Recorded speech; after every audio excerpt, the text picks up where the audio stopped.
Hello, everyone. I've been reading a book called The Body Keeps the Score, and it's a book that's been out for several years now. It's been on my to read list for a while. It's all about the effects of trauma on children, adults, the long-term effects of trauma, and it's a book that had been meaning to read for quite some time because I work with a lot of patients who have a history of traumatic events in their lives. I'm well aware of the impact that trauma can have on a person's physical, mental, emotional well-being. Folks who have chronic health issues, which is the main patient population that I serve, there's a disproportionately high percentage of those folks who have a history of traumatic events in their lives.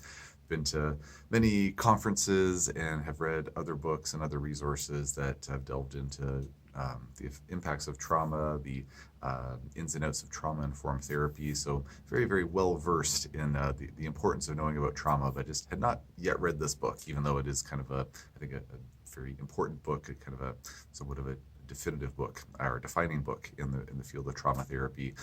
So maybe a few weeks ago, I started going through this book. I'm listening to the audiobook because it just works better with my life. So busy when I'm driving and doing other things, I can listen to it. Just don't have a lot of time to sit down and just sit and read a book.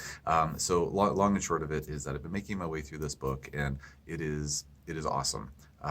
In my opinion, I think that it is just so full of wisdom. I think that it is a book that has information in it that is, quite frankly, information that I'm going to go out and say should be mandatory for all healthcare practitioners to know about, or at least anyone who's working with anyone who might have a history of trauma, which is everyone might, like any demographic group might have a history of trauma. I think it's incredibly valuable information, and I think there's a lot of information in there that is really valuable for the population at large. With that being said, it is a really hard book to get through, and not from the point of view it is very it's an easy read in that it flows well. It's very interesting. I have not encountered a part of the book yet that I found to be boring, but it is very hard to get through because there are stories in there that are just absolutely gut-wrenchingly awful. There are stories in there that just I've had to pause it a few times, and I just that's just enough. I just can't hear about yet another horrendous thing that happened to a child, to an adult, to a young person. There's a lot of really tough stuff in there, and I was chatting with my wife about this. She's a naturopathic doctor as well, and she had read this book a few years ago, and I was saying, oh, I'm finally going, making my way through The Body Keeps the Score, and she's like, oh, there's actually I didn't know, but there's a sort of a little bit of, I guess, controversy around the book, for lack of a better word, and that some folks, when they read this book, they can get kind of triggered by it. They can get they can potentially, I don't know if re-traumatize is an accurate word, but there's some concern around maybe this isn't a book for everyone, and that's kind of part of the reason that I wanted to put this video out there, because I hadn't heard about that, and I mean, on my social media feeds and different groups that I'm part of, it had just never come across my radar. So I thought, well, maybe I'll just make a video and just talk about how I think it's an amazing book. I think it's, again, so full of wisdom, so full of useful information. Again, I have a lot of experience having, I've had a lot of exposure to a lot of the content that's in the book, but I'm picking up little pearls and gems here and there, and just kind of hearing things said a different way. And it's something that I'm definitely getting clinical and academic benefit from reading or listening to, even though I've been around the block a few times with learning about this. So I think it's a wonderfully valuable book, but there's just so much challenging subject matter in there. I just don't really know that it's the best book for folks for everyone to read anyways.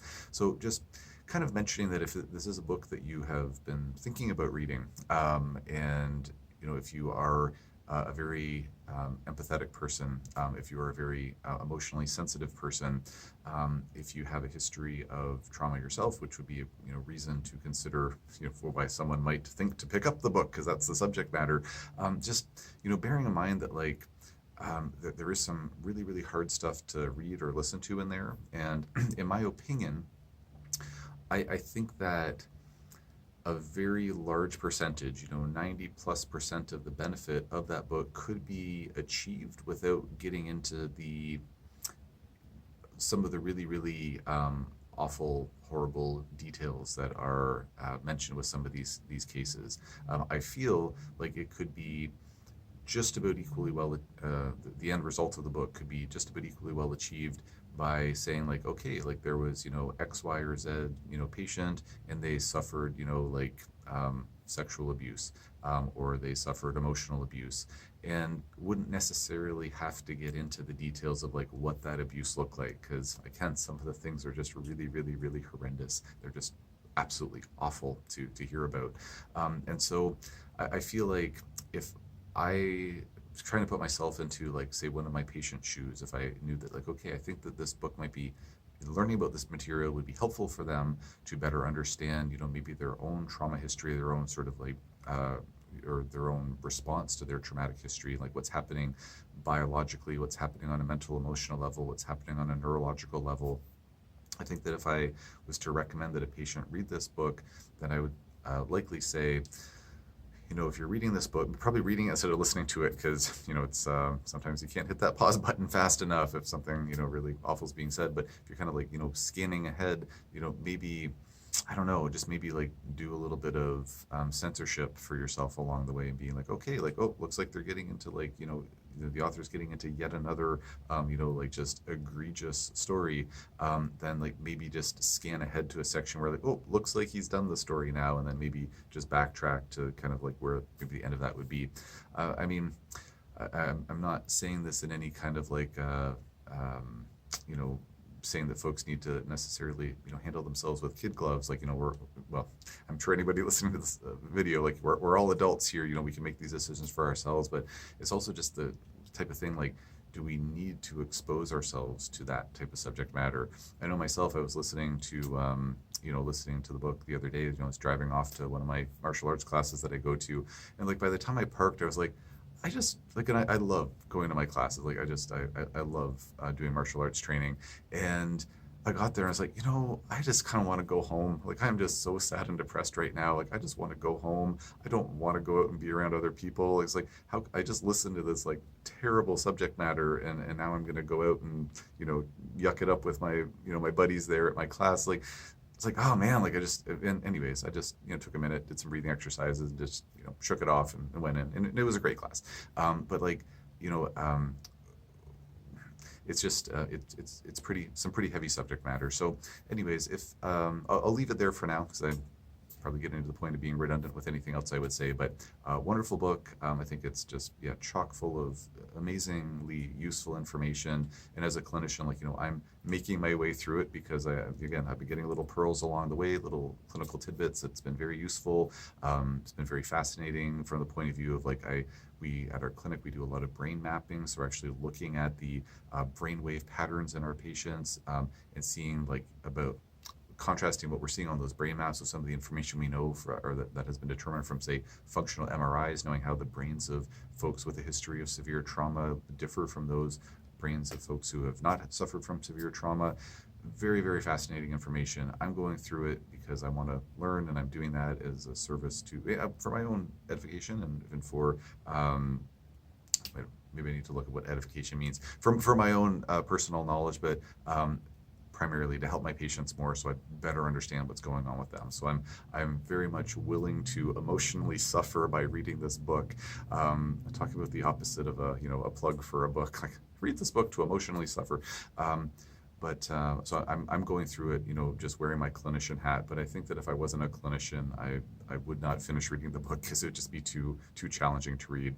My heart goes out to all these, poor kids and folks out there that have suffered so much over the course of time. So yeah, just a little bit of a warning. So a plug for the book, but also a warning for the book that it can be, it's some really heavy material.